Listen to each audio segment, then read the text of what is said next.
Hey dudes! Today's video is very much a learning experience. I scoured all of YouTube to find videos about color theory and shading and kind of how to work layers on digital art. And let me tell you, it was a little bit of a process. The specific shading technique I attempted to copy was by Picat, I think. I don't really know how to say her name, but the videos I used will be linked in the description.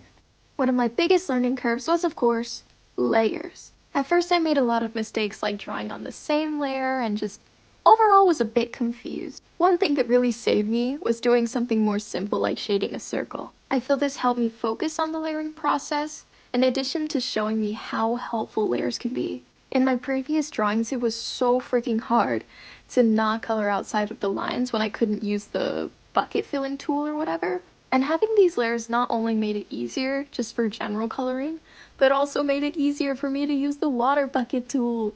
Dude, that's peak, bruh.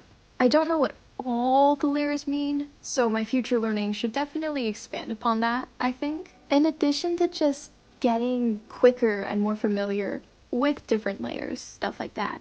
Aside from layers though, I also want to talk about color. Generally, I think I'm okay with the base color or the hue. It's just the colors that shade and highlight the hue that I'm very not sure of.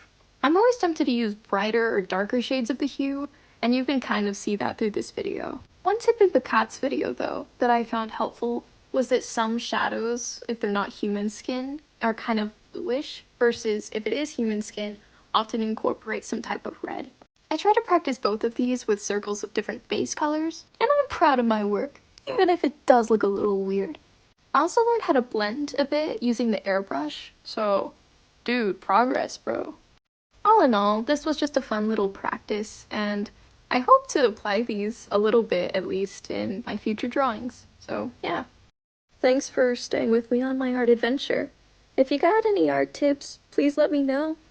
Other than that, see ya. Have a good day.